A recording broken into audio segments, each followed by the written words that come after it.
नारायणं नमस्कृत्य नरं चैव नरोत्तमं देवीं सरस्वतीं व्यासं पूजयमुदीरयितुं करोति वागाळं ब्रह्मलभ्यते यत्कृपात्तमहं भक्तपरमानन्दमाधवं निगमकल्पतरोर्घटितं फलं शुभं भागं तद्रवसंयुतं न रसमालय भूरो रसिका भूभाविकाः ॐ व्यासं वसितनप्तारं सत्यपुंसमकर्मशं वरासरात्मनं बद्धसुखतातन्तपूर्ति ॐ व्यासाय विष्णुरूपाय व्यासरूपाय विष्णवे नमः ब्रह्मनिधये वासिष्ठाय नमो नमः ॐ परमात्मने नमः ॐ नमो भगवते वासुदेवाय। कर्म करके कर्म त्याग कर भक्तिर महिमा सही चारोटी श्लोक मात्र बाकी एकादश स्कंद अध्याय 12 दस्यन इदम वृत्तम अशेषम वृत्तम उत्तमकृत भाव पटु तथा तत्तु वितान संख्या जयेश संसार तौः पुराण कर्मात्मक पुष्प फले प्रसूते दस्युन इदम वृत्तम अशेषम उत्तम उत्तमकृत भाव जस्विन सप्तमी होती जो ब्रह्म ठारे इदम विश्व ये संसार का उत्तमकृत भाव जड़ित हो प्रभु संसार अलग नुहति संसार तांकरी भितर तांकरी माया शक्ति एटा गोटे विश्व तैयारी पटु तथा तंतु विधान संख्या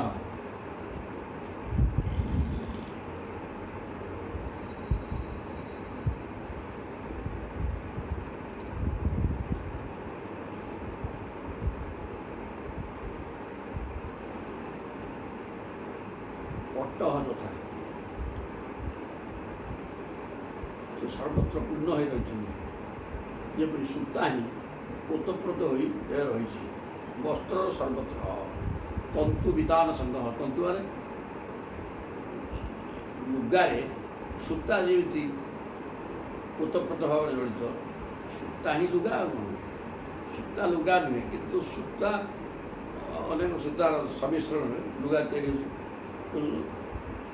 लुगा दिए सूता ओतप्रोत भाव जड़ित ओतप्रोत जड़ित सूता सूतारू ही लुगा होनेक सूता मिसी गोटे वस्त्र हो सेमती जगतटा वस्त्रटा सूता भेट अन्न किसी नुहे सेमती प्रभु होती प्रभु भितर जगत तैयारी जगत जगत ही प्रभु जगत भर प्रभु भर जगत अच्छे माया तक तैयारी जयेश संसार तरु पुराण संसारटा गोटे अस्वस्थम प्राहुरव्ययम अव्ययम अस्वस्थम व्यय होनी विनाश होनी उल्टा वृक्ष ऊर्ध्वमूलवधशाखम अस्वस्थम प्राहुरव्ययम 15 अध्याय प्रथम श्लोक ये भगवद्गीता तेणु जयेश संसार तरु पुराण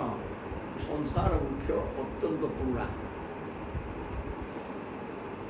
कर्मात्मक पुष्प फले प्रसूते ये गछटा कर्मात्मक कर्मरु सृष्टि संसार रूपक वृक्ष तैयारी होथु संसार बीज है कर्म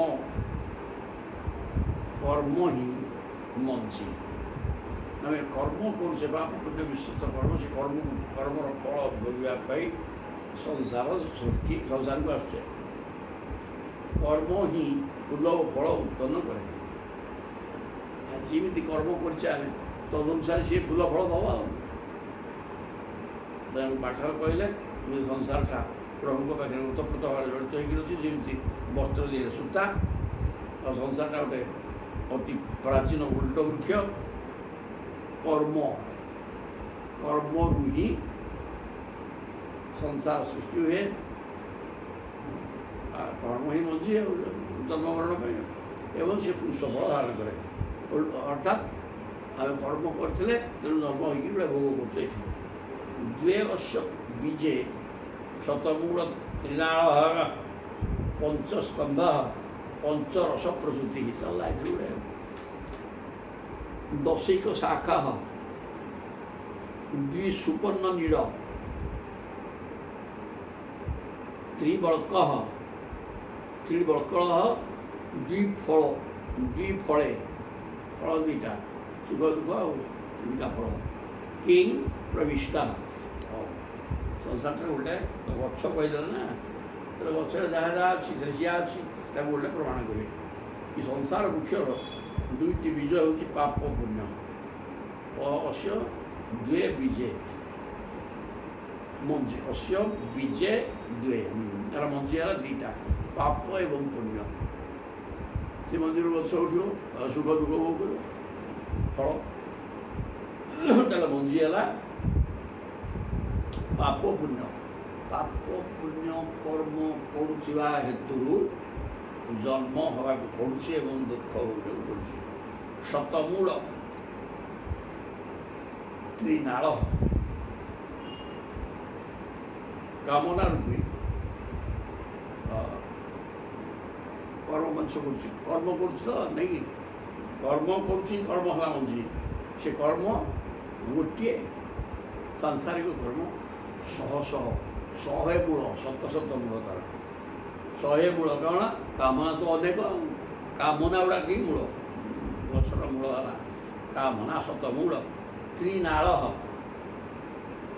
तार 17तम त्रिगुण होउछि यार तीनोटी मुख्य गंठी तीनटा मुख्य गंठी है 17तम कामना अनेक कामना शह शह कामना है तार मूल दीटा मंजी हूँ पाप पुण्य कर्म पंचस्कंध 5 स्कंध पंचभूत रूपी स्कंध स्कंध शाखा एकादश स्कंध 11 नंबर शाखा 5 स्कंध 5 भूत 5 भूत तो मुख्य अच्छी पृथ्वी सृष्टि पृथ्वी जगत तेज वायु 5 ये 5 मुख्य जिनिस पंचरस प्रसूति ये 5 प्रकार रस बाहर रस माने जहाँ आस्वादन कराए मैं भोग कराए 5 शब्द स्पर्श रूप रस गंध ये 5 है रस पृथ्वी जल तेज वायु आकाश ये 5 शाखा शाखार रस बाहर काटी है सब बकड़ा पी है रस बाहर शब्द स्पर्श रूप रस गंध 5 रस पंचेन्द्रियर विषय निर्गत हुए यार रही 11 शाखा दशैक शाखा 10 × 1 10 5 ज्ञानेन्द्रिय 5 कर्मेन्द्रिय मन 11 साक्षी शाखा द्विसुपर्ण नीड़ ये वृक्षरे 2 पक्षी छंती 2टा पक्षी अच्छा त्रिफल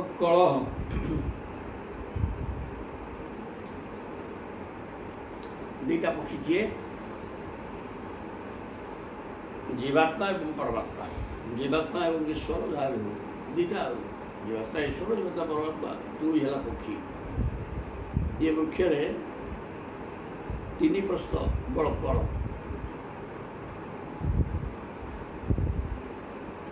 3 प्रस्थ बड़कल माने बात पित्त कफ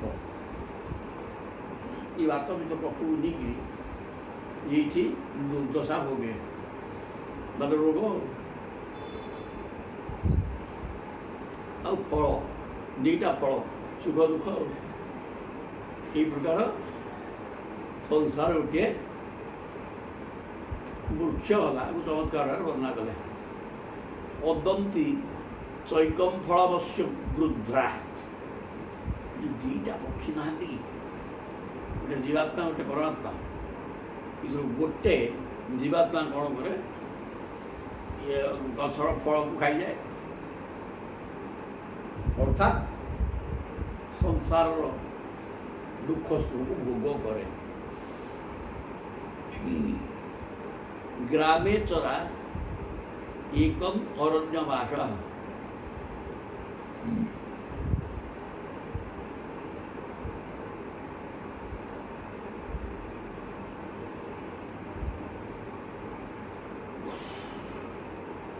ଗ୍ରାମେ ଚରା ଏକମ୍ ମାନେ ଏଇଟା ଜୀବାତ୍ମା ହେଉଛି ସେ ଭୋଗ କରୁଛି ସିଏ, କାହିଁକିନା ଫଳ ଖାଉଛି ସିଏ, ଯିଏ ଖାଇବ ସେ ହଗିବ ଆଣିବ କୁଆଡ଼େ। ତେଣୁ ଏଠି ଫଳ ଖାଉଛି ମାନେ ଏଠି ସୁଖ ଦୁଃଖ ସବୁ ଭୋଗ କରୁଛି ଜୀବାତ୍ମା। ସେ କର୍ତ୍ତା ନୁହେଁ, ପରମାତ୍ମାଙ୍କର ଅଂଶ ସଚିଦାନନ୍ଦ, କିନ୍ତୁ ସେ ଚିନ୍ତା କରୁଛି ସବୁ କର୍ମର କର୍ତ୍ତା ମୁଁ ଭୋକ୍ତା ମୁଁ। এই প্রকার মনস্থ করি সে ফল খায়, অর্থাৎ ভোগ করে। ভোগ কলে সে ভোগ মধ্যে দুই প্রকার, গ্রামে চলা একম অরণ্য বাসা। গোটিଏ গ্রামে চল দুঃখ মানে ଗାଉଁଲି ସୁଖ ଦୁଃଖ ହୁଏ ଯେଉଁଟା ଯନ୍ତ୍ରଣାଦାୟକ, ଆଉ ଗୋଟେ ବନ୍ୟାଚଳ ସିଧା ଜଙ୍ଗଲକୁ ପଳେଇବ, ସଂସାର ନାହିଁ, ସନ୍ନ୍ୟାସୀ ହେଇଯିବ, ବୁଝିଲେ, ଈଶ୍ୱର ଆରାଧନା କରିବ।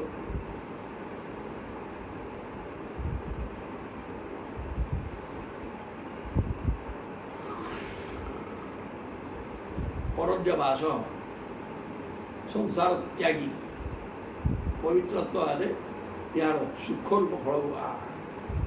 ସୁଖ ଦୁଃଖ ଦୁଇଟା ବାର୍ତ୍ତା ବି ସେଠି ରହିଲା।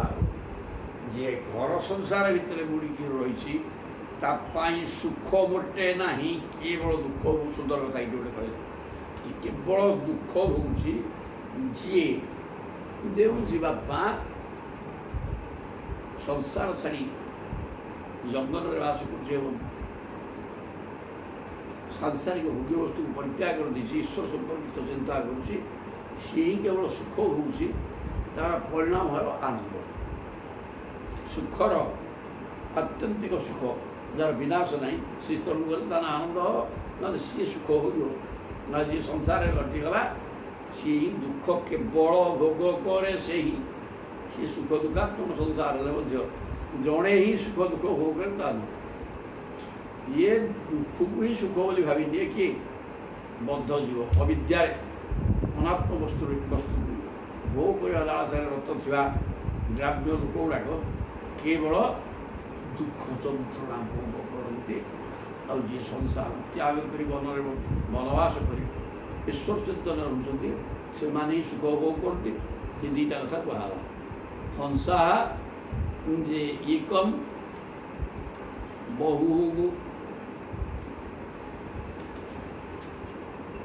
ବହୁରୂପ ବିଜୟୀ।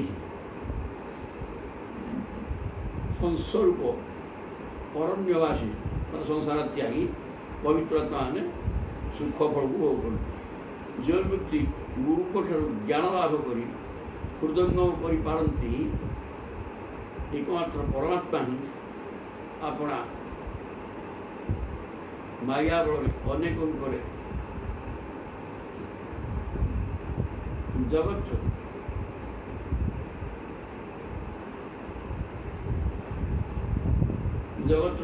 ରୂପରେ ପ୍ରକଟିତ ହୋଇଛନ୍ତି। ସେ ହିଁ ବେଦବାଣୀର ପ୍ରକୃତ ତାତ୍ପର୍ଯ୍ୟ ଜାଣିଛି।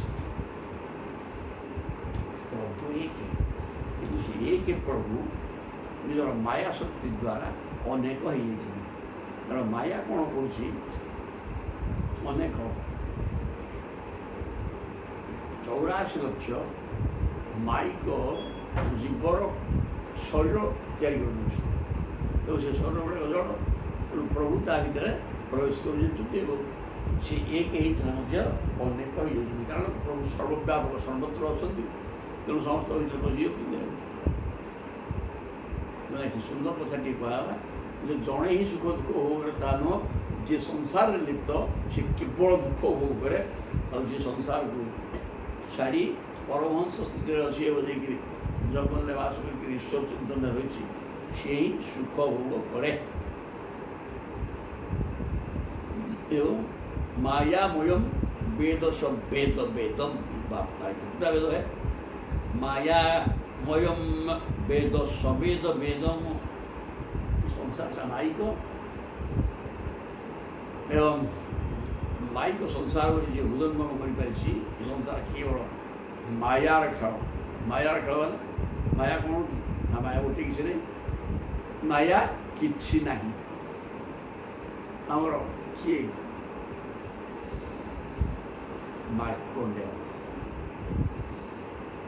ମାର୍କଣ୍ଡେୟ କହିଲେ ପ୍ରଭୁ କ'ଣ ଆଜି ପାଇଗଲେ ପ୍ରଭୁ ନା କ'ଣ କ'ଣ ବଡ଼ ମାଂସ ଆଗ ତୁମର ଭାରି ଖୁସି ନା ବଢ଼ିଆ ହେଇଛି, ମୋର କ'ଣ ଅସୁବିଧା ଅଛି ନା କି କହୁଛନ୍ତି, କିନ୍ତୁ ମାୟାଟା କ'ଣ ଜାଣିପାରିଲି କ'ଣ ମାୟା ବୋଲି ଗୋଟେ କହୁଛନ୍ତି। ମାୟା ହାତ ସନ୍ଧାନ ନେଇ କିଛି ନାହିଁ, ତାଙ୍କ ବାଟରେ ସେ ମୂଳରୁ ଧ୍ୟାନସ୍ଥ ହେଇକି ରହୁଛନ୍ତି, ତାଙ୍କର ମାୟା କ'ଣ କହିଲେ ଆଚ୍ଛା ଆଚ୍ଛା ଅନୁଭବ କରିବ। ସେଠି ସିଏ ବସିଛନ୍ତି, ଦେଖିଲା ଆସିଗଲା ପ୍ରଳୟ, କିଛି ସିଏ ହେଇନି, ତାଙ୍କୁ ଅନୁଭବ ହେଲା ତାଙ୍କର ସେଇ ପ୍ରକାର ସବୁଆଡ଼େ ଜଳାର୍ଣ୍ଣବ ପ୍ରଳୟ।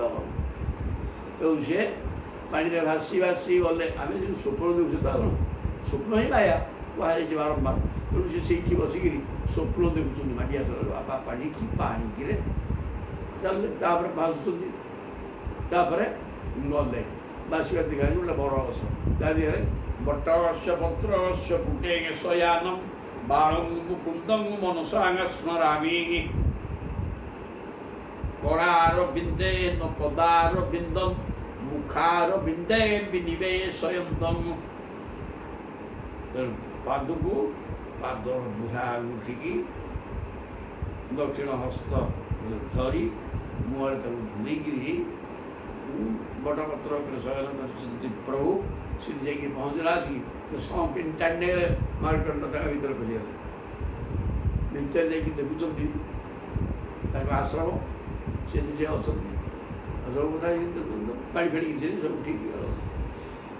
ତାପରେ ପ୍ରଭୁ ସଂକିରେ ବାହାରକୁ ଛାଡ଼ିଦେଲେ। ଆଉ ଦେଖିଲା ଆସିକି ଚାରିଆଡ଼ ପାଣି, ଚାରିଆଡ଼ ପାଣି ବୁଲିବା କ'ଣ ଏହା ସମ୍ପୂର୍ଣ୍ଣ ସ୍ୱପ୍ନ। ସେତେବେଳେ ଏଠି ସାଙ୍ଗେ ସାଙ୍ଗେ ଶ୍ରୀ ଭାଗବତ କହିଛନ୍ତି ଯେ ସେତେବେଳେ ପ୍ରଳୟ ହେଇନଥିଲା, ସେ ସମୟରେ ପ୍ରଳୟର ପ୍ରଶ୍ନ ନଥିଲା କିଛି। ତାହେଲେ ଏ ପ୍ରଳୟକୁ ଅନୁଭବ କିଏ ସବୁ ମିଛ ବସିକି ସ୍ୱପ୍ନ ଦେଖିବା ଦ୍ୱାରା ସିଆ ହେଇଯାଇଛି। ଆଉ ସେ ବସିକି ସେଠି ଘୁମେଇଲେ ସବୁ ତାକୁ ଦିଶିଲା ଯେମିତିକା, ତାପରେ ସବୁ ହେଇଗଲା। ତେବେ ଏଇ ଯେଉଁ ପାଠ ସ୍ୱପ୍ନ ଭଳିଆ ମାୟା, ଯାହା ଆଦୌ ନାହିଁ କିନ୍ତୁ ଅନେକ କଥା ଦେଖେଇଦେବ। ସ୍ୱପ୍ନ ବଡ଼ କମ୍ କଥା ଦେଖାଏ। ଆମେ ପୂର୍ବରୁ ଏ ଶରୀର ଧରିଲା ଦିନଠୁ ଯେଉଁ କଥାକୁ ଦେଖି ନାହିଁ କି ଶୁଣି ନାହିଁ, ଅନୁଭବ କରି ନାହିଁ, ସେ ପ୍ରକାର ଜିନିଷ ମଧ୍ୟ ଆମ ଆଖି ଆଗରେ ଦେଖେଇଦେବାଣି ସ୍ୱପ୍ନ। ତେଣୁ ଇଏ ହେଲା ମାୟା କି ନାହିଁ। ଏବଂ ଗୁରୁ ଉପାସନୈକ ଭକ୍ତ୍ୟାଗ ବିଦ୍ୟା କୁଠାରେଣ ଶୀତେନ ଧୀର। ଚମତ୍କାର ପାଠରେ ଶବ୍ଦ ଯୋଜନା ବିବୃଶ୍ୟ ଜୀବା ସ୍ୱୟଂ ପ୍ରମୁକ୍ତ ସମ୍ପଦ୍ୟ ଚାତ୍ୱାନଥ ତ୍ୟଜାସ୍ତ୍ରମ୍। ଅସ୍ତ୍ରୁଟିଏ ଧର, ଛେଦ କରି ପକା ସବୁ, ଅସଙ୍ଗ ଶସ୍ତ୍ରେଣ ଦୃଢ଼େନ ଚିତ୍ୱା। ଏ ସଂସାର ଯେଉଁ ମାଇକ ସଂସାର ନୁହେଁ କି, ୟାକୁ ଅସଙ୍ଗ ରୂପକ ଅସ୍ତ୍ର ଧରିକିରି କାଟି ପକାରେ। କି ଗୀତା କହିଛନ୍ତି ଅସଙ୍ଗ ଶସ୍ତ୍ରେଣ ଦୃଢ଼େନ ଚିତ୍ୱା, ତାପରେ ଅସ୍ତ୍ର ତ୍ୟାଗ କରେ। ଏବଂ ଗୁରୁ ଉପାସନୟା ଏକ ଭକ୍ତ୍ୟା, ଏକମାତ୍ର ଭକ୍ତି, ଏକମାତ୍ର ପ୍ରଭୁଙ୍କ ଚରଣାରବିନ୍ଦରେ ଭକ୍ତି କର। ସେ ଗୁରୁଙ୍କ ଚରଣାରବିନ୍ଦରେ ଭକ୍ତି କର, ଗୁରୁଙ୍କୁ ଉପାସନା କର। ଭକ୍ତି ଏବଂ ଭାବର ସହିତ ଗୁରୁଙ୍କ ଚରଣାରବିନ୍ଦକୁ ଆଶ୍ରୟ କର। ଏବଂ ବିଦ୍ୟାରୂପ କୁଠାର ଧରିକିରି ଶୀତେନ, ଶୀତ ମାନେ ଗୋଡ଼େଇ ହବ ନାହିଁ, ଶୀତ ମାନେ ତୀକ୍ଷ୍ଣ, ତୀକ୍ଷ୍ଣ ଦାର ଥିବା ଟାଗିଆ ଧରି, ବିଦ୍ୟାରୂପକ ଟାଗିଆ ଧରିକିରି ଅବିଦ୍ୟା ବା ମାୟାକୁ ବିନାଶ ଯେ କର। ତାପରେ ଧୀର ବିବୃଶ୍ୟ ଯିବା ସ୍ୱୟଂ ପ୍ରବତ୍ତ। ଏତକ କରିଦେଲେ ଧୈର୍ଯ୍ୟପୂର୍ବକ ଜୀବ ଭାବକୁ କାଟିଦିଅ।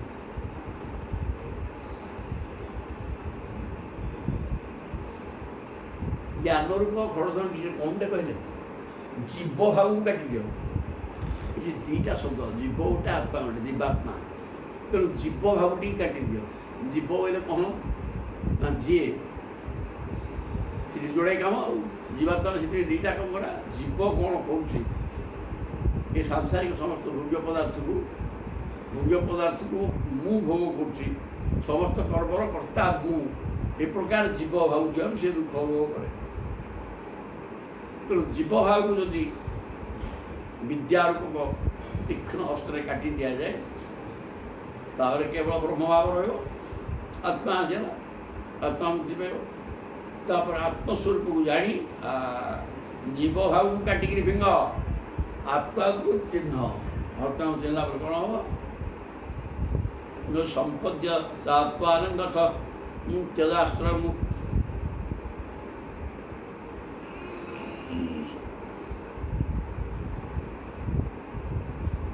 ଜୀବ ଭାବକୁ ଅସ୍ତ୍ରରେ ଛେଦ କରିଦିଅ, ମାନେ ଜୀବ ଭାବକୁ ସମ୍ପୂର୍ଣ୍ଣ ଉଠେଇ ଦିଅ, ତୁମେ ଆତ୍ମାରେ ପରିଣତ ହେଇଯା, ସେ ଆତ୍ମା ପରମାତ୍ମା ସହିତ ମିଶିବା ପାଠ କର।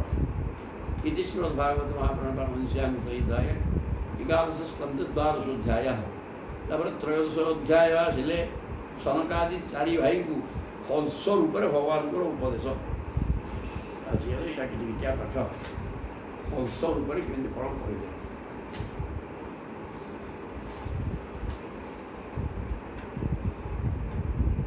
ଶ୍ରୀ ଭଗବାନ ଉବାଚ, ବର୍ତ୍ତମାନ ଭଗବାନ କହୁଛନ୍ତି ଉଦ୍ଧବ ଗୁଡ଼ାକ ସତ୍ୱଂ ରଜସ୍ତମ ଇତି ଗୁଣା ବୁଦ୍ଧେର୍ନ ଚାତ୍ମନଃ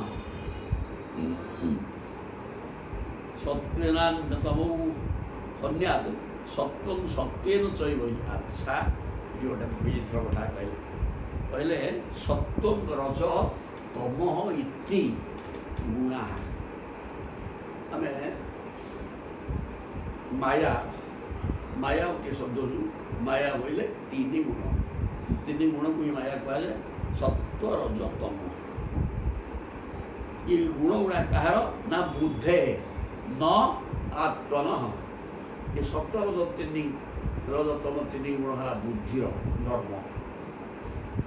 ମାନେ 3 ଗୁଣ ବୁଦ୍ଧିକି ଆଶ୍ରୟ କରି ରହେ, ମନ ବୁଦ୍ଧିକୁ ଆଶ୍ରୟ କରି ରହେ। ଆଉ ନା ବୁଦ୍ଧିକି ସବୁ ମଧ୍ୟ ଦରକାର ପଡ଼ିଲେ ଆଶ୍ରୟ କରିବନି, କିନ୍ତୁ ଯାହାର ମନ ଅଧୀନରେ ବୁଦ୍ଧି ରହିଲା ତାକୁ ଆଶ୍ରୟ କଲା। ଯାହା ବୁଦ୍ଧି ପ୍ରବଳ ହେଇକି ବାହାରିଲା, ମନକୁ ଚୁପ୍ କରିକି ବସେଇ ଦେଇଛି, ସିଏ ତା ପାଖରେ ବୈଜ୍ଞ କିଛି କରିପାରିବନି। ଏ ପ୍ରକୃତରେ ଚଗଲା ମନକୁ ସତରତମ ବଶ କରିକି ରଖେ, ଏବଂ ସିଏ ଚଗଲା ମନ କ'ଣ କରେ? ବୁଦ୍ଧିକି ବଶ କରିଦିଏ। ତେଣୁ ଏଠି ବୁଦ୍ଧି କଥା କୁହାଗଲା। ତାପରେ ଆତ୍ମାର ଇଏ ଗୁଣ ନୁହେଁ, ପରମାତ୍ମା ଯେମିତି ଗୁଣାତୀତ ତ୍ରିଗୁଣର ଉର୍ଦ୍ଧ୍ୱରେ, ଜୀବାତ୍ମା ମଧ୍ୟ ଠିକ୍ ସେୟା। ଇଏ ମନ ବୁଦ୍ଧିକି ଆକ୍ରମଣ କରି ରହେ। ସତ୍ୱେନ, ତାହେଲେ ଏଇଠି ଇଏ କ'ଣ କୁଆଡ଼େ ଯିବେ ନା ନାଇଁ? ଏମିତି ରହିବେ ଜବରଦସ୍ତ ନା ରହିବେ ଜବରଦସ୍ତ? ଯିବେ କି ନାହିଁ? ନା ସେ ଚେଷ୍ଟା କଲେ ଯିବେ। କେମିତି ନା ସତ୍ୱେନ ଅନାନ୍ୟତମ, ସତ୍ୱେନ ଅନ୍ୟତମୌ, ସତ୍ୱଗୁଣକୁ ପ୍ରବଳ କରିଦେଲା ଫଳରେ ଅନ୍ୟତମ, ଅନ୍ୟ ଯେଉଁ 2ଟା ରଜ ଏବଂ ତମ ଗୁଣ ଇଏ ଦବିଯିବେ। ହନ୍ୟାତ୍, ଏ 2ଟି ବିନାଶ କରି ହେଇଯିବ। ସତ୍ୱଗୁଣର ପ୍ରାବଲ୍ୟକୁ ନେଇ ରଜତମ ଧ୍ୱଂସ ହେଇଯିବେ। ପୁଣି ସତ୍ୱଗୁଣ କେମିତି ଧ୍ୱଂସ ହେବ? ତାର ପ୍ରଭୁ ତ ଗୁଣାତୀତ ନା, ତେବେ ଗୁଣାତୀତ ହେଲେ ପ୍ରଭୁ ହେବ ବା ପ୍ରଭୁକୁ ପାଇବ। ତେଣୁ ସତ୍ୱ ଲୋପ ହେବ ନା ହେବ? ସତ୍ୱଂ ସତ୍ୱେନ ଚୈବ। এই প্রকার সত্যগুণକୁ ଆଶ୍ରୟ କରି ଈଶ୍ୱର ଚିନ୍ତନ କରୁ କରୁ ଯେତେବେଳେ ଆତ୍ମା ପରମାତ୍ମା ସହିତ ସମାଧି ହେଇଯିବ, ଏକାକାର ହେଇଯିବେ, ତେଣୁ ସତ୍ୱଗୁଣ ବି ସେତେବେଳେ ଲୋପ ହେଇଯିବ। ତେଣୁ ତେବେ ଗୁଣାତୀତ ହେଇଯିବ।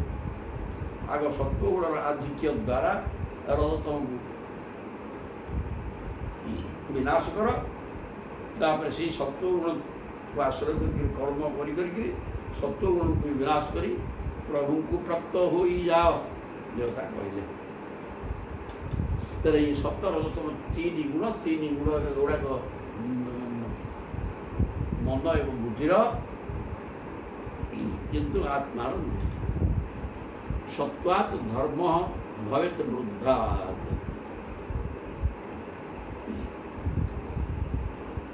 ସତ୍ୱାତ୍ ଧର୍ମ ଭବେତ୍ ବୃଦ୍ଧା ପୁଂସଃ ମଦଭକ୍ତି ଲକ୍ଷଣ।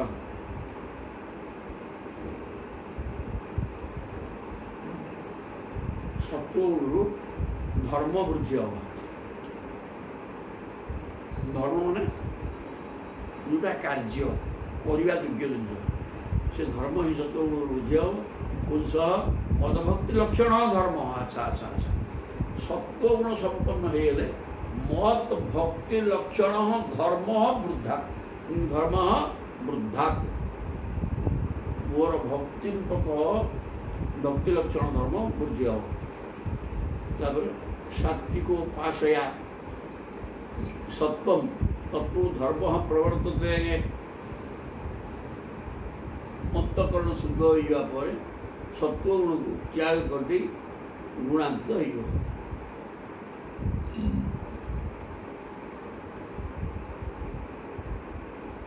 ସତ୍ୱଗୁଣ ସମ୍ପନ୍ନ ମନୁଷ୍ୟ ସାତ୍ୱିକ ପଦାର୍ଥ ହିଁ ବ୍ୟବହାର କରନ୍ତି। ସତ୍ୱଗୁଣର ଅଭିବୃଦ୍ଧି ଘଟିଲେ ମନୁଷ୍ୟର ଧାର୍ମିକ ପ୍ରବୃତ୍ତି ବଢ଼ିଯାଏ। ସାତ୍ୱିକ ଉପାସୟା ତାହେଲେ କହିଲେ ସତ୍ୱାତ୍ ଧର୍ମ ଭାବେ ମଦ ଭକ୍ତି ଲକ୍ଷଣ ଧର୍ମ। ପୁରୁଷ ଯେକୌଣସି ପୁରୁଷର ମଦ ଭକ୍ତି ଲକ୍ଷଣ ଧର୍ମ। ମୋ ଚରଣାର ଭିତରେ ଭକ୍ତି ଆସିବ କେମିତି ଆସିବ? ସତ୍ୱଗୁଣର ବୃଦ୍ଧି ଦ୍ୱାରା ଚରଣାର ଭିତରେ ଭକ୍ତି ଆସିବ। ଏବଂ ସତ୍ୱଗୁଣ ହେବ କେମିତି ନା ସାତ୍ୱିକ ଆହାର, ବେଶ ପୋଷାକ, ଚାଲିଚଳଣି, ବିଚାରଧାରା ସବୁ ଧର୍ମ ସମ୍ବଳିତ ହେବ। ନୀତିକି ଧରିକି ହେବ। ଏଇଟା ହେଲା ସତ୍ୱം ତତ୍ତ୍ୱ ଧର୍ମ ପ୍ରବର୍ତ୍ତତେ। ତେଣୁ ସତ୍ୱଗୁଣ ସମ୍ପନ୍ନ ହେଇଗଲେ ନିଶ୍ଚୟ ଧର୍ମ ଭାବ ବଢ଼ିବ। ଧର୍ମେ ରଜ ତମୋ ହନ୍ୟାତ୍। ଧର୍ମ ରଜ ତମୋ ହନ୍ୟାତ୍। ସତ୍ୱବୃଦ୍ଧି ଅନୁତ୍ତମ ଆଶୁ ନଶ୍ୟତି ତଦ୍ ମୂଳ ଧର୍ମ।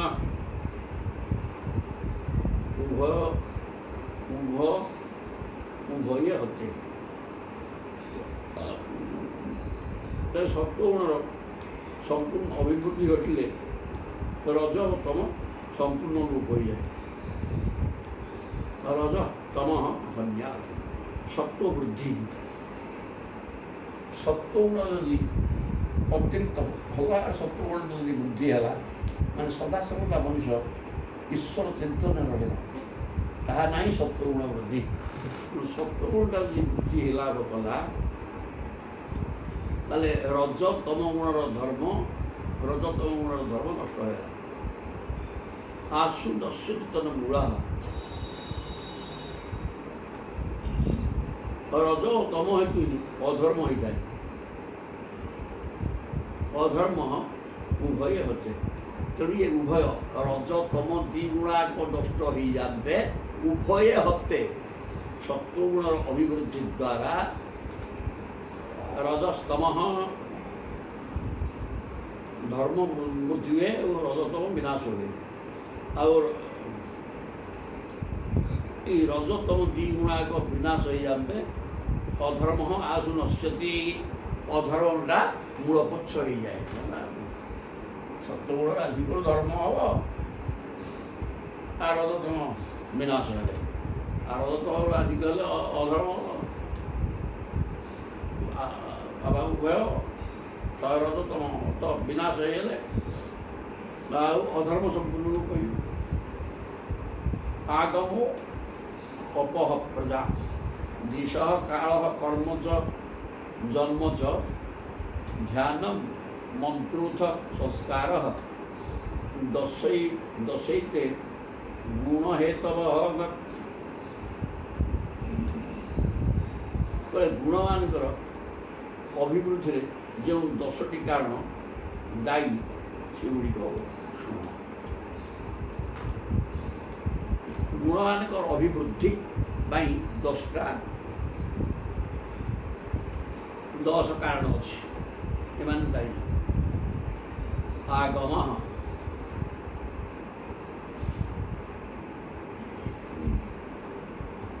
ଆଗ ମାନେ ବେଦ, ଶାସ୍ତ୍ର, ଅପହ ମାନେ ଜଳ, ପ୍ରଜା ପ୍ରଜାସ୍ୟାତ୍ ସନ୍ତତି ବୁଝନି ସନ୍ତାନ ସନ୍ତତି, ଦିଶା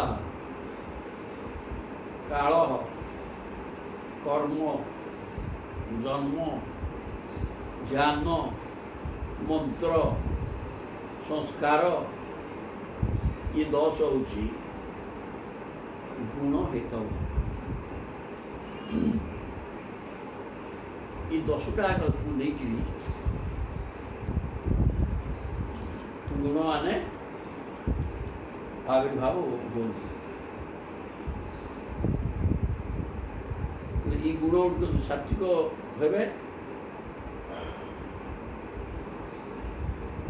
ତାହେଲେ ସତ୍ୟ ଗୁଣ ବୁଝିବ। এই ଗୁଣ ଗୁଡ଼ିକ ରାଜସିକ ହେଲେ ରଜ ଗୁଣ ବୁଝିବ। ଏ ଗୁଣ ଗୁଡ଼ିକ ତାମସିକ ହେଲେ ତମ ଗୁଣ ବୁଝିବ।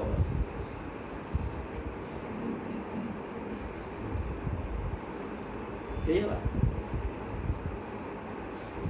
ନା। এই 10 ଦ୍ୱାରା 10କୁ ନେଇକିରି 3 ଗୁଣାକ ବୁଝି ହୁଏ। ବୋଲେ ଶାସ୍ତ୍ର କ'ଣ ସାତ୍ଵିକ ଅଛି, ରାଜସିକ ଅଛି, ତାମସିକ ନା ଅଛି। ସାତ୍ଵିକ ଶାସ୍ତ୍ର କିଏ ନା ଗୀତା ଭାଗବତ ଇତ୍ୟାଦି। ରାଜସିକ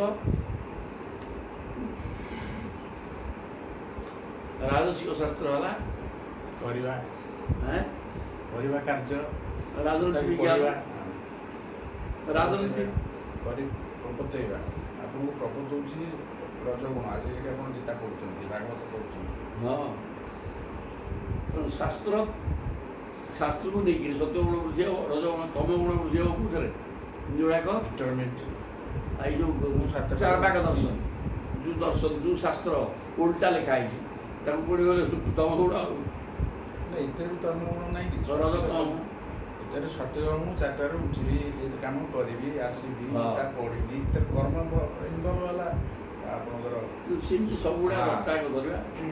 ତାପରେ କହୁଛନ୍ତି ତତ୍ତତ୍ ସାତ୍ଵିକଂ ଏବ ଈଶାନ୍ ଯଜ୍ଜତ ବୃଦ୍ଧା ପ୍ରଚକ୍ଷତେ ନିନ୍ଦନ୍ତି ତାମସଂ ତତ୍ତତ୍ ରାଜସଂ ତଦୁପେକ୍ଷିତଂ।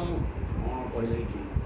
ଉପରୋକ୍ତ ବସ୍ତୁଗୁଡ଼ିକ ସମ୍ବନ୍ଧୀୟ ଯେଉଁ ବିଷୟକୁ ଶାସ୍ତ୍ରଜ୍ଞ ମହାତ୍ମାମାନେ ପ୍ରଶଂସା କରନ୍ତି ସେସବୁ ସାତ୍ଵିକ ଜାଣ। ଶାସ୍ତ୍ରଜ୍ଞ ମହାତ୍ମାମାନେ ପ୍ରଶଂସା କରନ୍ତି। ଏଇ ଯେଉଁ 10ଟା କଥା କୁହା, ଶାସ୍ତ୍ର, ଜଳ, 10ଟାକୁ ନେଇକିରି ଗୁଣମାନଙ୍କର ବୃଦ୍ଧି ଘଟେ।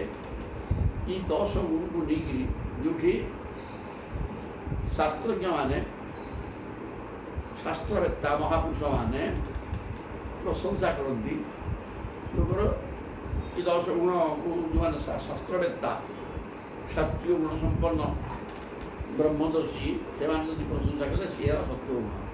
ସେ ସବୁ ସାତ୍ଵିକ ବୋଲି ଜାଣିବେ। ଯେଉଁ ସବୁ ବିଷୟକୁ ସେମାନେ ତତ୍ତତ୍ ସାତ୍ଵିକ ଏବ ଈଶାନ୍ ଯଜ୍ଜତ ବୃଦ୍ଧା ପ୍ରଚକ୍ଷତେ। ବୃଦ୍ଧ ମାନେ ବୟୋବୃଦ୍ଧ ଏବଂ ଈଶ୍ୱରଙ୍କ ଚରଣାରବିନ୍ଦୁକୁ ଆଶ୍ରୟ କରି ରହିଥିବା ବୟୋବୃଦ୍ଧ ମାନେ ଯେଉଁ ଗୁଣକୁ ପ୍ରଶଂସା କରନ୍ତି ସେହି ସତ୍ୟ ଗୁଣ। ଆଉ ସେମାନେ ନିନ୍ଦନ୍ତି, ଯେଉଁ ଗୁଣକୁ ନିନ୍ଦା କରନ୍ତି ସିଏ ହେଲେ ତାମସ ଗୁଣ, ତାମସିକ ଗୁଣ। ତତ୍ତତ୍ ରାଜସଂ ତଦୁପେକ୍ଷିତଂ। ଯାହାକୁ ନିନ୍ଦା କରନ୍ତି ସିଏ ହେଲା ରଜ ଏବଂ ତମ ଗୁଣ। ଏସବୁ ଯେଉଁ ସବୁ ବିଷୟକୁ ସେମାନେ ଉପେକ୍ଷା କରନ୍ତି ସିଏ ହେଲା ରାଜସ। ଆଉ ଯେଉଁ ସବୁ ବିଷୟକୁ ସେମାନେ ନିନ୍ଦା କରନ୍ତି ସିଏ ହେଲେ ତମ ଗୁଣ। ତମ ଗୁଣକୁ ଯାହାକୁ ନିନ୍ଦା କରନ୍ତି ସେ ତମ ଗୁଣ, ଯାହାକୁ ତଦୁପେକ୍ଷିତମ୍, ଯାହାକୁ ଉପେକ୍ଷା କରିଥାଏ ଏଗୁଡ଼ା ଦରକାର ନାହିଁ, ଆଉ ଯାହାକୁ ନିନ୍ଦା କରନ୍ତି ସେ ତମ ଗୁଣ। ସାତ୍ଵିକ ଭାବ ସମ୍ପନ୍ନ ବୟୋବୃଦ୍ଧ ଏବଂ ଈଶ୍ୱର ଚରଣାର ଭଗବତ ଚରଣାରବିନ୍ଦୁକୁ ଆଶ୍ରୟ କରି ବ୍ୟକ୍ତିମାନେ ଯାହାକୁ ପ୍ରଶଂସା କରନ୍ତି ସେହି ସତ୍ୟ ଗୁଣ। ସୁନ୍ଦର କଥା କହିଲେ। ମାନେ ଭଗବତ ଭକ୍ତ ସେ ସତ୍ୟଗୁଣ ସମ୍ପନ୍ନ ତ, ତେଣୁ ସେ ଯେଉଁ ଗୁଣକୁ ପ୍ରଶଂସା କଲା ସେହି ସତ୍ୟ ଗୁଣ। ଯାହାକୁ ସମ୍ପୂର୍ଣ୍ଣ ନିନ୍ଦା କଲା ସେଟା ତମ ଗୁଣ, ଯାହାକୁ ଉପେକ୍ଷା କଲା ଏଇସବୁ ଗୁଣ ଆବଶ୍ୟକ ନାହିଁ। ସେ ହେଲା ତମ ଗୁଣ। ସାତ୍ବିକାନି ଏବ ସେବେତ ପୁମାନ୍ ସତ୍ତ୍ୱ ବିବୃଦ୍ଧଏ ତତୁ ଧର୍ମ ତତୁ ଜ୍ଞାନମ୍ ଯାବତ୍ ଶ୍ରୁତି ଅପୂହନମ୍।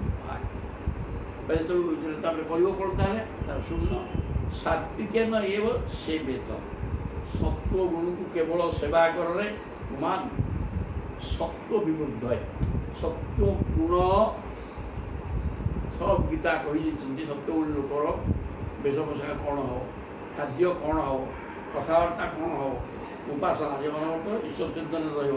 ତେଣୁ ସେହି ପ୍ରକାର କଲେ ସତ୍ତ୍ୱଗୁଣର ବୃଦ୍ଧି ହେବ ଏବଂ ତୁମେ ସଂଯତ ଶୃଙ୍ଖଳିତ ଈଶ୍ୱରଙ୍କ ଆଶ୍ରିତ ହେଇଯାଇପାରିବ ଏବଂ ତାଦ୍ୱାରା ତତଃ ଧର୍ମ ତା ଫଳରେ ତୁମର ଧର୍ମ ସ୍ୱୟଂ ଭଗବାନ ମୂର୍ତ୍ତିମାନ ଭଗବାନ ହେଉଛନ୍ତି ଧର୍ମ ହେବ ଏବଂ ଜ୍ଞାନ ହେବ ଈଶ୍ୱର ସମ୍ପର୍କିତ ଜ୍ଞାନ ମଧ୍ୟ ବୃଦ୍ଧି ହେବ। ଯାବତ୍ ଶ୍ରୁତି ହିଁ ଅପୂହନମ୍ ଏବଂ ଶ୍ରୁତି ହିଁ ନିଜର ସ୍ୱରୂପର ଶ୍ରୁତି ବା ଶରଣ ଶ୍ରୁତି ଜାଗ୍ରତ ହେବ। ପ୍ରକୃତରେ ମୁଁ କିଏ ମାନେ ଜୀବାତ୍ମା ଜାଣିପାରୁନି ଏ ଭିତରେ ବସି ହେଉଛି। ତେଣୁ ମୁଁ ଗୋଟିଏ ଜୀବାତ୍ମା ଏବଂ ଜୀବାତ୍ମା ହିଁ ପରମାତ୍ମାଙ୍କର ଅଂଶ ସଚିଦାନନ୍ଦମୟ ଏହି ପ୍ରକାର ତାର ସ୍ମରଣକୁ ଆସିବ ମାନେ ଜ୍ଞାନକୁ ସେ ଅନୁଭବ କରିବ ଅନୁଭବ ଜ୍ଞାନ ଆସିବ। ତେଣୁ ସାତ୍ଵିକ ଗୁରୁକୁ ତୁମେ ସେବା କର ତାଦ୍ୱାରା ସତ୍ତ୍ୱଗୁଣର ବୃଦ୍ଧି ହେବ ତାପରେ ଧର୍ମ ହେବ ଏବଂ ଜ୍ଞାନ ମଧ୍ୟ ହେବ। ଜ୍ଞାନ ମାନେ ଆଧ୍ୟାତ୍ମିକ ଜ୍ଞାନ ବଢ଼ିବ ଯାବତ୍ ଶ୍ରୁତି ଏବଂ ଭଗବତ ସ୍ୱରୂପର ସ୍ମରଣ ହେବ। ଭଗବାନ ପ୍ରକୃତ ରୂପ କ'ଣ ସେଇଟା ସ୍ମରଣକୁ ଆସିବ। ତେଣୁ ବେଣୁ ସଂଘର୍ଷ ଯେଉଁ ବନ୍ଧି ଦଗ୍ଧ୍ୱା ସାବ୍ୟତୀତ ବନମ୍ ଏବଂ ଗୁଣ ବ୍ୟତ୍ୟୟ ଦେହ ସାବ୍ୟତୀତ କ୍ରିୟା।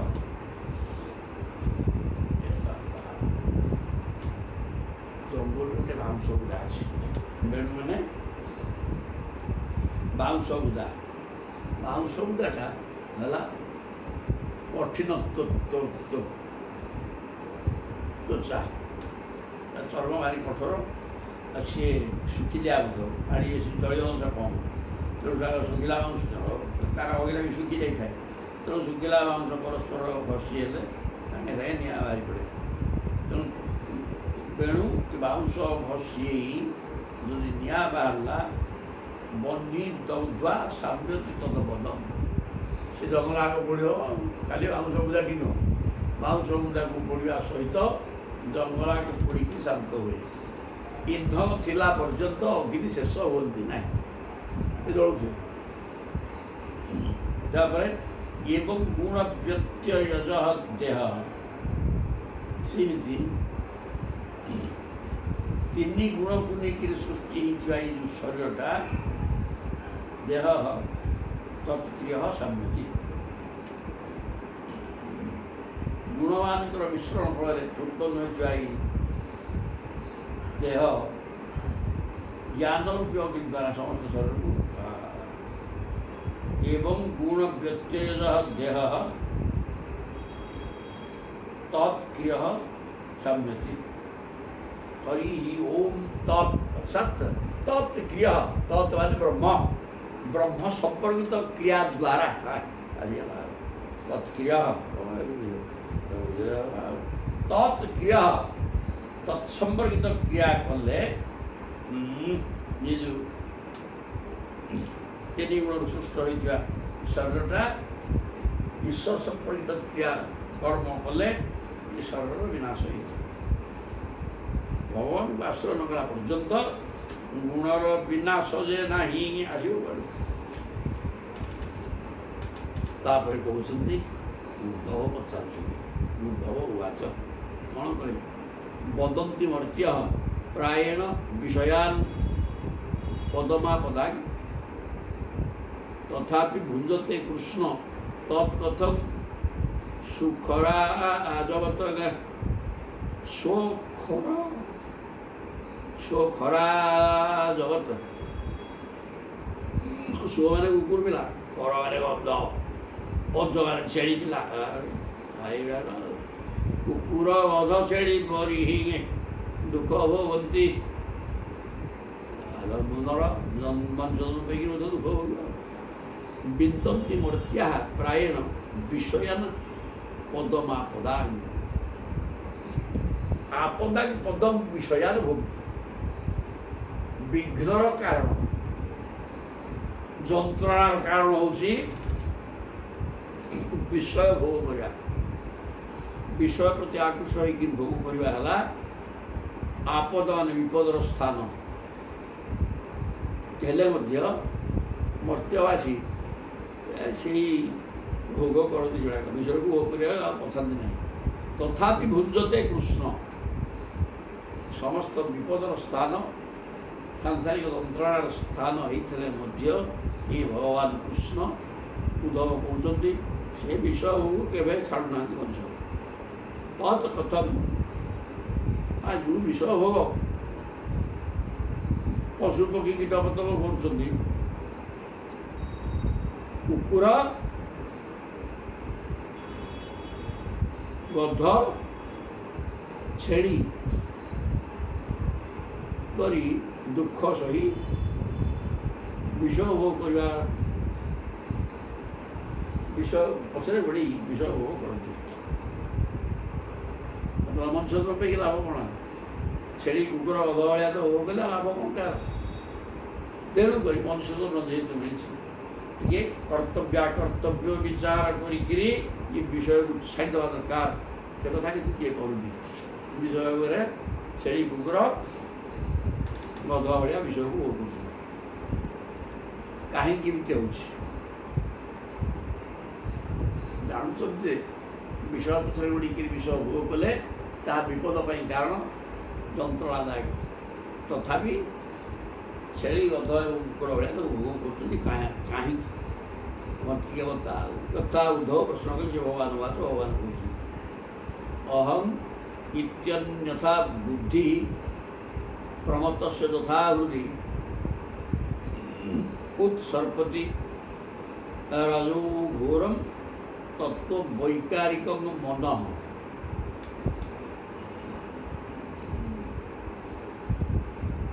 ଭଗବାନ କହିଲେ ହେ ପ୍ରିୟ ଉଦ୍ଧବ,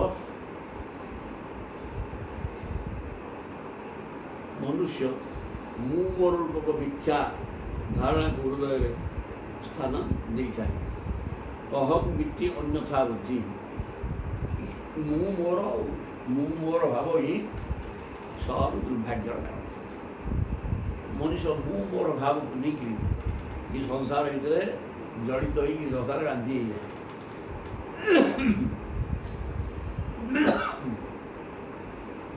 ପ୍ରମତ୍ତସ୍ୟ ତଥା ହୃଦି। ମୁଁ ମୋର ଭାବକୁ ନେଇକିରି ମମତା ଯୁକ୍ତ ହେଇକିରି ପାଗଳ ହେଇଯାଏ ଏବଂ ବାନ୍ଧି ହେଇଯାଏ ସଂସାର ଭିତରେ। ଉତ୍ସର୍ପତି ରଜୋ ଘୋରମ୍। ଏଗୁଡ଼ାକ ମନ ହେଉଛି ସ୍ୱରୂପତଃ ସତ୍ୱଗୁଣ ବିଶ୍ଵା। ମନଟା ସାତ୍ଵିକ ଅହଙ୍କାର ତିରିଶ, ତେଣୁ ମନ ତା ସାଙ୍ଗେ ସତ୍ୱଗୁଣ ବିଶିଷ୍ଟ, ତେଣୁ ତାହା ଶୁଦ୍ଧ। କିନ୍ତୁ ଅହଂତ୍ୱ ମମତ୍ୱ ହେତୁ ମନରେ ଘୋର ରଜଗୁଣ ବ୍ୟାପିଯାଏ। ଉତ୍ସର୍ପତି ରଜଃ ଘୋରମ୍ ତତ୍ତ୍ୱ ବୈକାରିକଂ ମନଃ। ତେଣୁ ମନ ବିକୃତ ଭାବ ସୃଷ୍ଟି ହୁଏ। ମନଟା ପ୍ରକୃତରେ ସାତ୍ଵିକ ଅହଙ୍କାର ସୃଷ୍ଟି ଏବଂ ତାହା ସତ୍ୱଗୁଣ ସମ୍ପନ୍ନ ହେଲେ ମମତ୍ୱ ଏବଂ ଅହଂତ୍ୱ, ମୁଁ ମୋର ଭାବ, ଏ ଭାବ ଦ୍ୱାରା ଯୁକ୍ତ ହୋଇଗଲା ପରେ ମନ ରଜଗୁଣ ପ୍ରଧାନ ହୋଇଯାଏ, ରଜ ଏବଂ ତମଗୁଣ ପ୍ରଧାନ ହୋଇଯାଏ। ତାପରେ ସଂସାରରେ ବାନ୍ଧି ହେଇଯାଏ। ତେଣୁ ମୁଁ ମୋର ଭାବ ହିଁ ବନ୍ଧନର କାରଣ। ନହେଲେ ମନ ବି ସହଜରେ ବାନ୍ଧି ହେବା କଥା ନୁହେଁ। ସେ ସତ୍ୱଗୁଣକୁ ତିଆରି ଯଥା ବତେଇଲେ ରଜୁ ଯୁକ୍ତସ୍ୟ ମନସଃ ସଂକଳ୍ପ ସବିକଳ୍ପକ। ଗଛ କାହିଁକି ବାନ୍ଧି ହେଉଛି? ସୁନ୍ଦର ଭାବରେ କହିଲେ ଯେ ମନଟା ସତ୍ୱଗୁଣରୁ ହିଁ ତିଆରି ହେଇଛି, ସାତ୍ଵିକ ବିକାର, ସାତ୍ଵିକ ଅହଙ୍କାରରୁ ତିଆରି ହେଇଛି। ତେଣୁ ସିଏ ପାଗଳ ହେବାର କିଛି ପ୍ରଶ୍ନ ନାହିଁ। କିନ୍ତୁ ଯଦି ମୁଁ ମୋର ଭାବକୁ ଧଇଲା ଅହଂତ୍ଵ ଏବଂ ମହତ୍ଵ, ତାହେଲେ ତାର ରଜଗୁଣ ପ୍ରବଳ ହେଇଯିବ, ରଜତମ ଗୁଣ, ଯାହାଫଳରେ ବାନ୍ଧି ହେଇଯାଏ। ରଜୋଯୁକ୍ତସ୍ୟ ମନସଃ ସଂକଳ୍ପ ସବିକଳ୍ପକଃ। ରଜଗୁଣ ଯୁକ୍ତ ହୋଇଗଲା ପରେ ମନ ଦିହରେ ତାର ଚିନ୍ତା କରେ, ଏମିତି କରିବି ସେମିତି କରିବି, ସେ କ'ଣ ସିଦ୍ଧାନ୍ତ ନେଇପାରେନି। ସଂକଳ୍ପ ବିକଳ୍ପାତ୍ମକ ମନଟା ସଂକଳ୍ପ ବିକଳ୍ପ ଦୁଇଟା ଆଗ କରେ। ତତଃ କାମଃ ଗୁଣ ଧ୍ୟାନାତ୍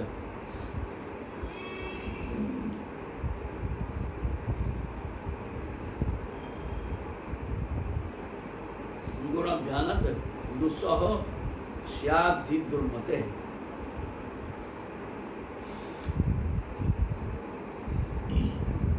ସେଥିରୁ ଉତ୍ପନ୍ନ ହୁଏ କାମନା। କାମନା ହେତୁ ବୁଦ୍ଧି କଳୁଷିତ ହୋଇଯାଏ। ବୁଦ୍ଧି କଳୁଷିତ ହୋଇଗଲେ ମନୁଷ୍ୟର ଇନ୍ଦ୍ରିୟ ସଂଯମ କରିବା ଶକ୍ତି ଲୋପ ହୋଇଯାଏ। କାମନାର ବଶୀଭୂତ ହୋଇ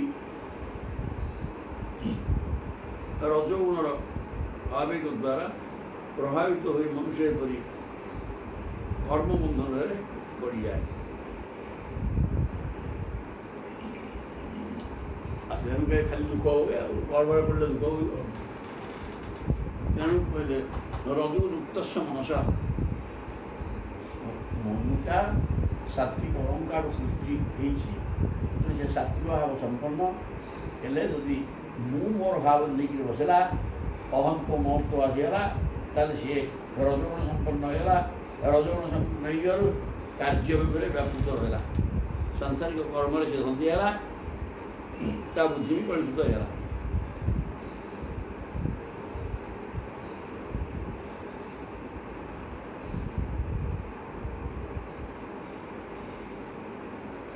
ତେଣୁ ରଜଗୁଣ ଯୁକ୍ତ ହେଇଗଲା ପରେ ଏ କର୍ମ କରିବ ଏବଂ ଦୁଃଖ ଭୋଗିବ, ଦୁଃଖ ଭୋଗେ।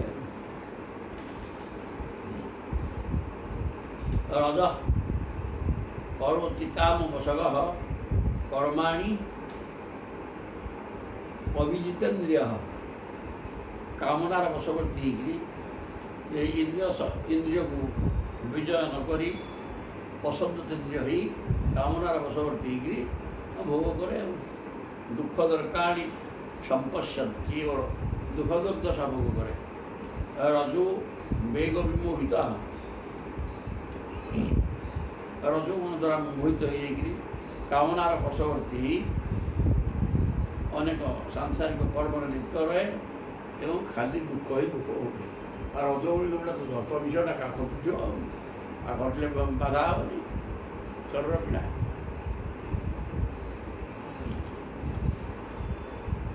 ତେଣୁ ରଜ ତମୁ ଧ୍ୟାନ ଯଦପି ବିଦ୍ୱାନ୍ ବିକ୍ଷିପ୍ତ ହିଁ ପୁନଃ ଅତନ୍ତ୍ରିତଃ ମନୋଯୁଞ୍ଜନ୍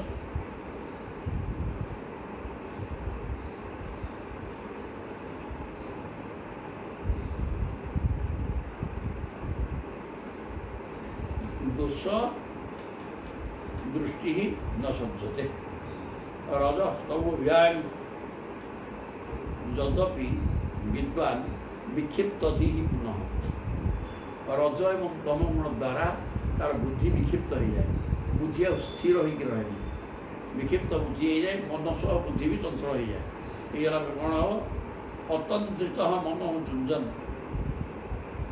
ମନ ସଦାବେଳେ ତୁର୍ତୁରିଆ ହୋଇଯାଏ ଏବଂ ସେ ମନ କ'ଣ କରେ? ଦୋଷ ଦୃଷ୍ଟି ନ ସଜ୍ଜତେ। ସେ ମନ ଅନବରତ ଅନେକ ଦୋଷଯୁକ୍ତ ସାଂସାରିକ କର୍ମରେ ଲିପ୍ତ ରହେ, ଯାହାଫଳରେ ଦୁଃଖ ହୁଏ। ଅପ୍ରମତ୍ତ ଅନୁଚୁଞ୍ଚିତ ମନଃ ମୟି ଅର୍ପୟନ ଶନୈଃ। ମୋଟାମୋଟି କହିଲେ ମନଟା ସତ୍ୱଗୁଣ ସମ୍ପନ୍ନ, ସାତ୍ଵିକ ଅହଙ୍କାର ସୃଷ୍ଟ। କିନ୍ତୁ ଯେତେବେଳେ ମୁଁ ମୋର ଭାବକୁ ଧରେ, ମନ ଭିତରେ ରଜ ଏବଂ ତମ ଗୁଣର ସୃଷ୍ଟି ହୁଏ ଏବଂ ରଜତମ ଗୁଣ ସୃଷ୍ଟି ହେଇଛି ମନ ବୁଦ୍ଧି ଉଭୟକୁ ଅସ୍ଥିର କରିଦିଏ, ସେମାନେ ଦୁଃଖ କ୍ଲେଶ ଭୋଗନ୍ତି। କିନ୍ତୁ ତାପରେ କହୁଛନ୍ତି ଅପ୍ରମତ୍ତ ଅନୁସଞ୍ଜାତ ମନମୟୀ କଳ୍ପୟନ ଶନୈଃ।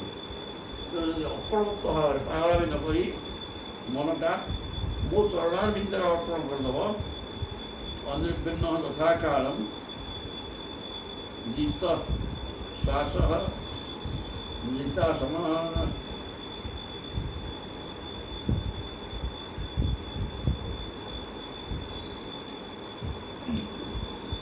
ଅପ୍ରମତ୍ତ ଅନୁସଞ୍ଜିତ ମନ। ପ୍ରମତ୍ତ ମାନେ ପାଗଳାମି ଛାଡ଼, ତୁରତୁରିଆ ଅବସ୍ଥାକୁ ଛାଡ଼ି ଦେଇକିରି ମନଟାକୁ ସ୍ଥିର କରିକିରି ମୋ ଚରଣାର ବିନ୍ଦରେ ଯୋଗ କରିଦିଅ। ଅନିର୍ବିନ୍ନ ତଥା କାଳମ୍ ପ୍ରାଣାୟାମ କର, ବାୟୁକୁ ସଂଯତ କର ଏବଂ ସ୍ଥିର ଆସନରେ ବସ। ଜିତାସନ, ଆସନକୁ ସ୍ଥିର କରିକି ବସ, ବାୟୁକୁ ଆୟତ୍ତ କର, ପ୍ରାଣାୟାମ କର। ତାହେଲେ ମନ ବଳେ ଥୟ ହେଇଯିବ ଏବଂ ମୋ ଠାରେ ଅର୍ପିତ ହେଇଯିବ। ରଜତମ ଗୁଣ କମିବ, ତାର ପ୍ରଭାବ ଘଟିବ।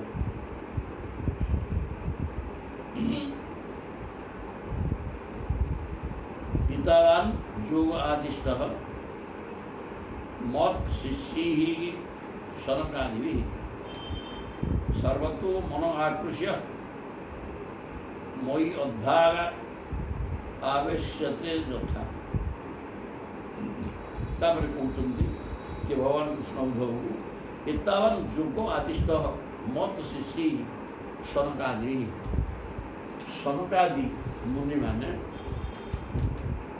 मोर शिष्य मानू यही प्रकार जोग आदेश देते। मनटा सत्वगुण सृष्टि किंतु मु मोर भाव आसवा तार रजगुण रजतम गुण वृद्धि जहाँफल सी विचलित हो स्थिरता रोनी संसार भर बांधि जो दुख रोचे कि क्षय करदेव ताले भगवान मिल।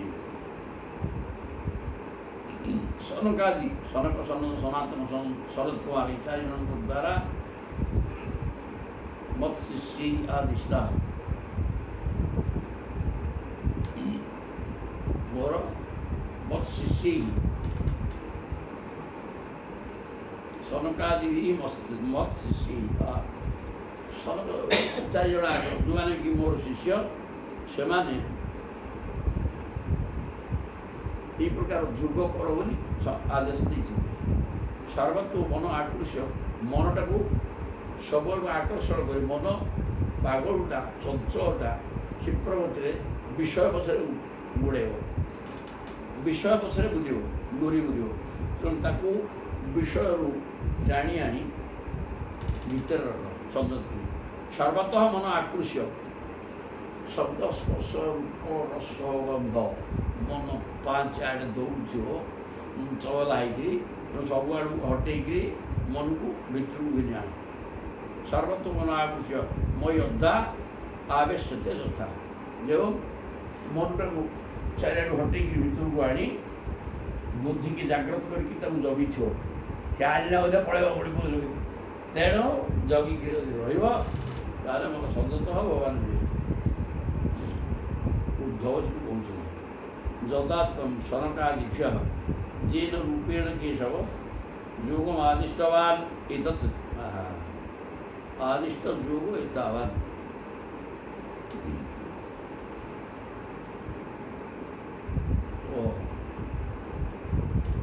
श्रृंगारी भगवान कहीदे मु सनक प्रवृत्ति मोर शिष्य मान योग आदेश देती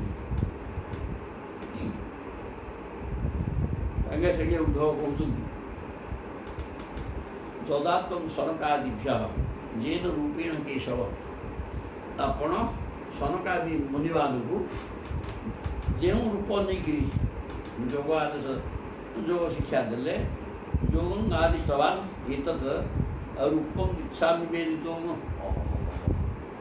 सनकादि चार जन आपणकर ब्रह्म ज्ञानी शिष्य ଆପଣ ତାଙ୍କୁ ଉପଦେଶ ଦେଇଥିଲେ ବ୍ରହ୍ମଜ୍ଞାନ ବୋଲି କହୁଛନ୍ତି ଯୋଗଶାସ୍ତ୍ର।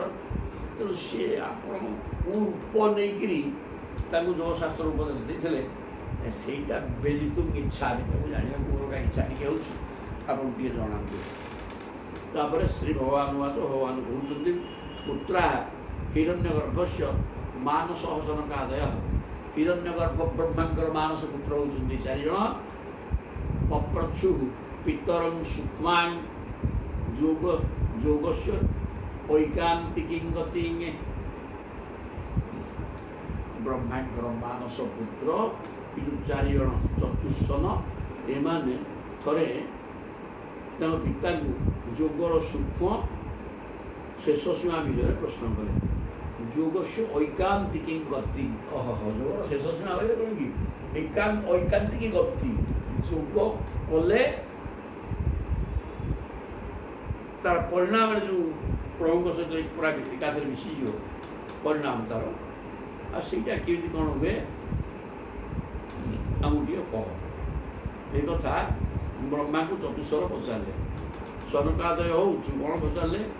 ଗୁଣେ ବିଶତେ ଚେତ ଗୁଣ ଚେତସି ସହ ପ୍ରଭୋ କଥଂ ଅନ୍ୟନ୍ୟ ସନ୍ତ୍ୟାଗ ମୁମୁକ୍ଷୋ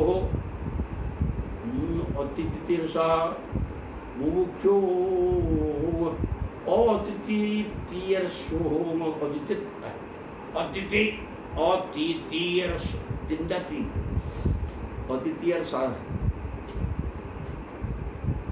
मुमुक्षो अति तितीर्षो गुणेशु आविशते चेत। मन बुद्धि कथा कौन कहला? चित्त गुण गुण सहित सब मिसिकी रोचे। गुण भितर चित्त पशि जाऊँ।